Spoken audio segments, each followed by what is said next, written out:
Example 6.4.1. This one says, suppose a 10-year, $1,000 3% Treasury note with semi-annual coupon payments offers a 2% yield. What price would an investor pay to buy this note?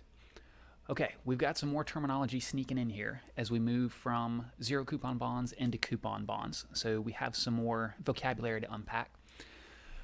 We have seen some before. We know that 10-year means it has a maturity of 10 years, just like a 1 year had a maturity of 1 year. The $1,000 is going to be the face value of the bond, and we know what yield is. Yield to maturity is, we talked about a couple different definitions. One is it's the rate of return an investor would receive if they bought the bond at the current price and then held it to maturity, and in this case reinvested all cash flows at the same rate. What we haven't seen before is this other percentage that's in here, and then the Treasury note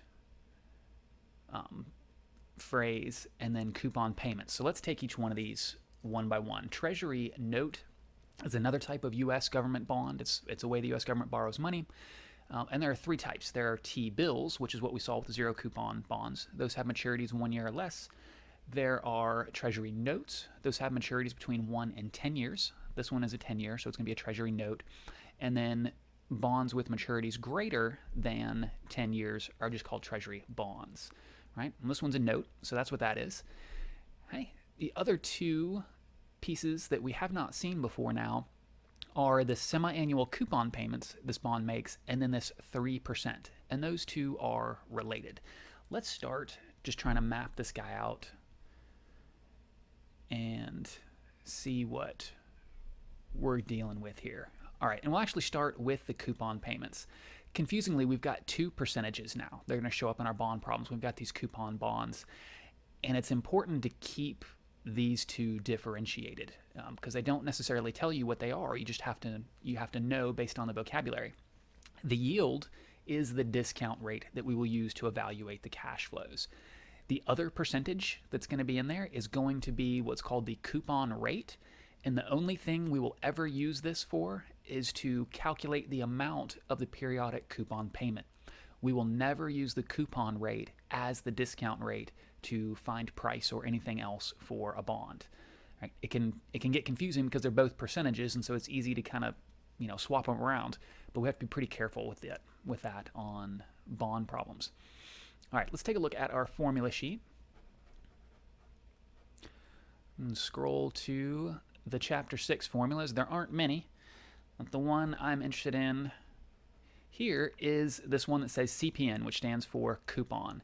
This is what we're going to use the coupon rate for. The CPN is the actual amount of the coupon payment, and the way we find it is by taking that coupon rate, multiplying it times the face value of the bond, and then dividing that by the number of payments per year. So let's get that over into our notes. So the coupon payment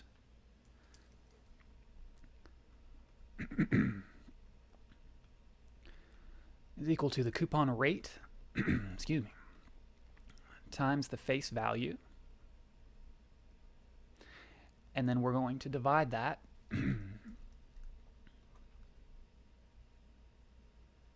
by the number of payments per year.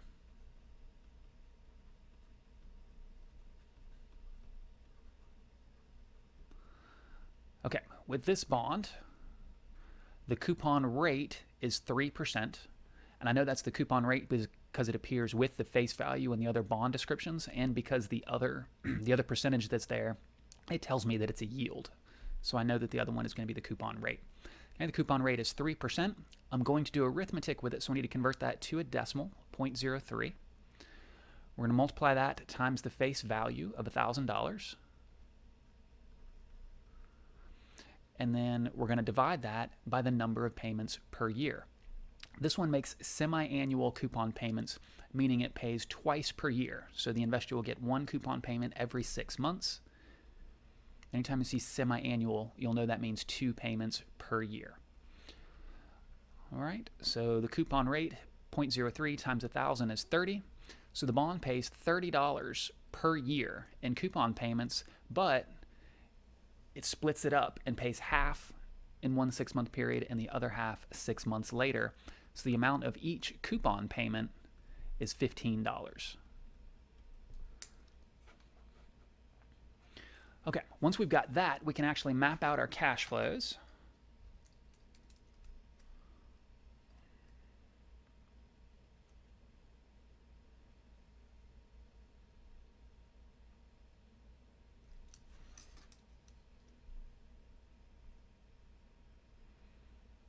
Okay, we know we're looking for the price of the bond today.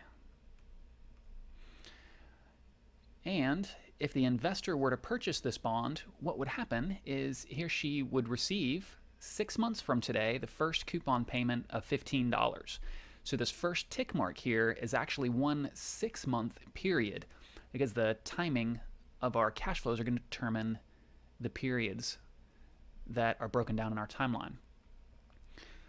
Okay, so 2 6-month periods from now. So buy the bond today, 6 months from today, receive the first coupon payment of $15.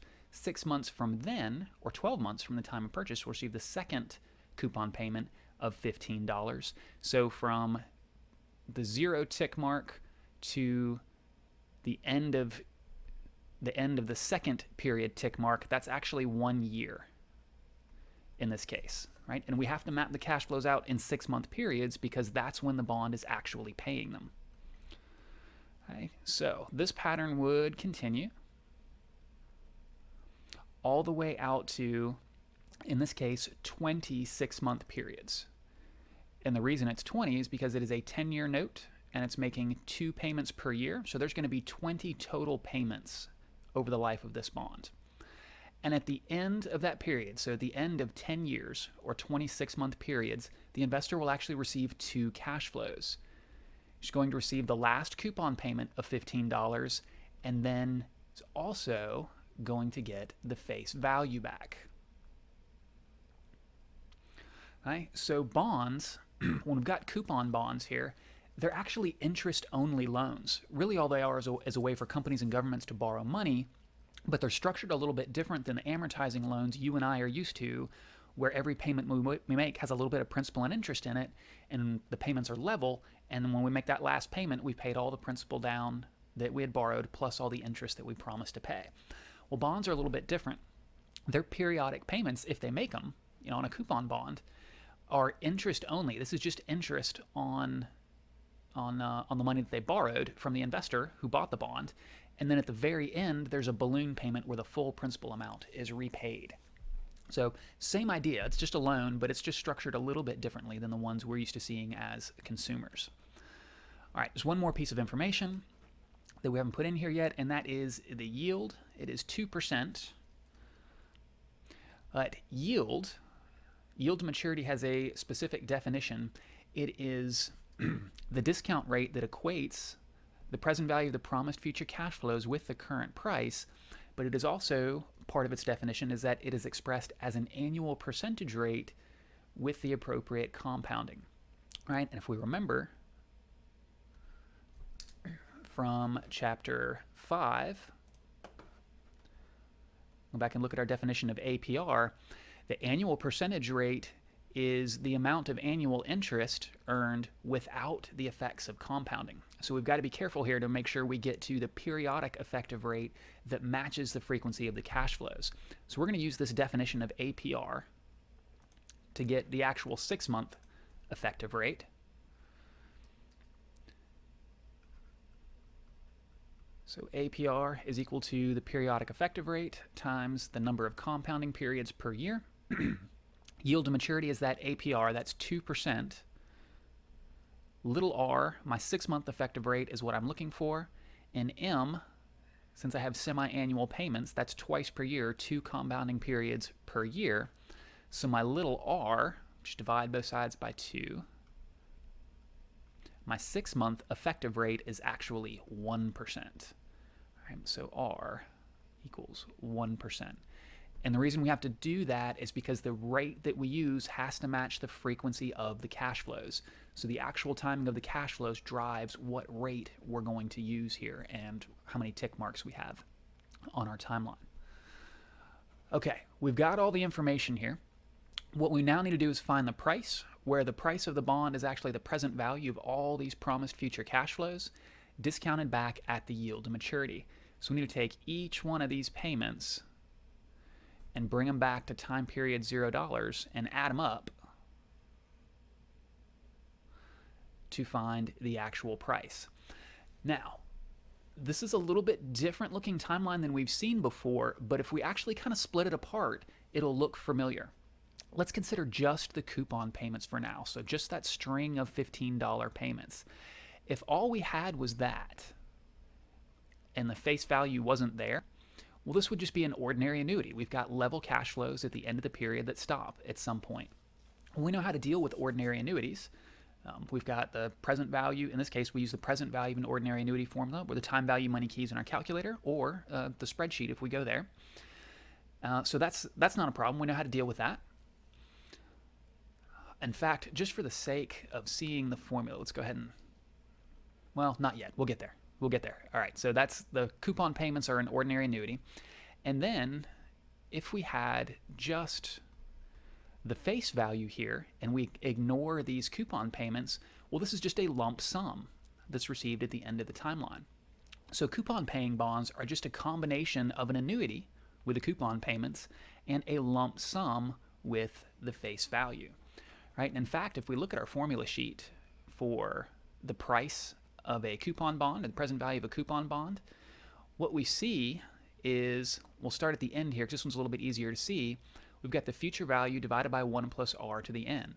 Well, this is just the present value of a lump sum here. So we're just treating that face value as a lump sum. And then the expression before that, where we take the payment divided by r times the quantity 1 minus 1 over 1 plus r to the n, that should look pretty familiar too. That is just the present value of an annuity.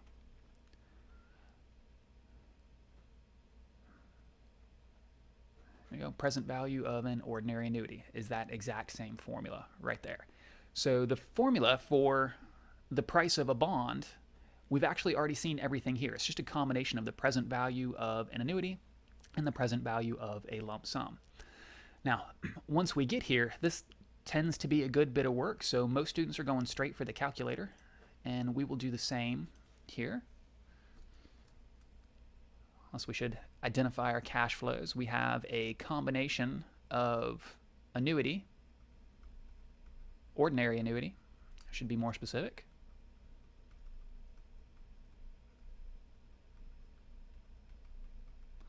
and that's the coupon payments,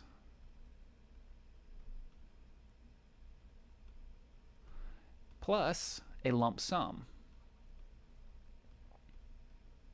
and that's the face value. Right. Well, we know what tools are available for those. We could use the present value of an ordinary annuity and a lump sum formula, or we could use the time value money keys in the calculator, or a spreadsheet. We're going to go straight for the time value money keys in this case.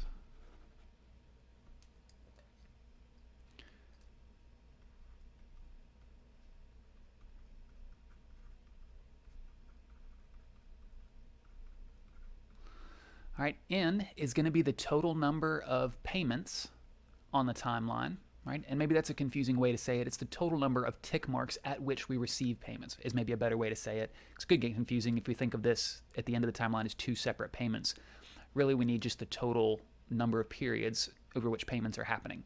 In this case, that's 20. And that's 20 6-month periods.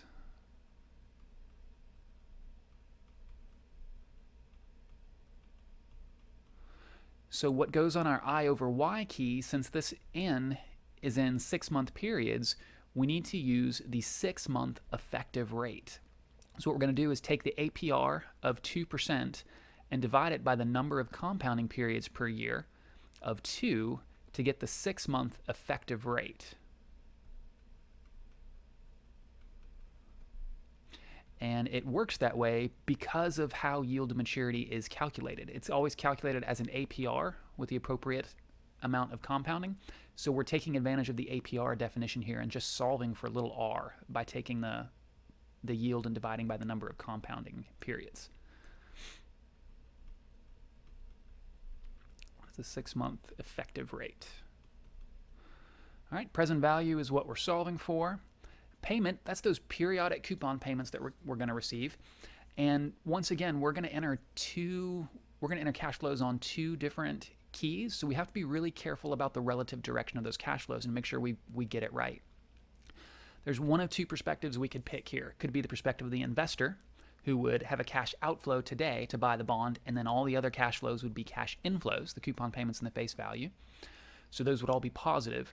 Or we could flip that over. We could look at the bond seller, who would have a cash inflow when the investor bought the bond today. So it would have a positive value at time period 0, but then all the coupon payments and the face value at the end of the timeline would all be cash outflows. So the cash flows that are going on the payment and future value key are going in the same direction. I'm going to pick the perspective of the investor and say that coupon payment is a cash inflow of 15, and then the face value is also going to be a cash inflow of 1,000. All right, I'm going to start by clearing out the time value money keys to record 0 on all of them, and then just go left to right.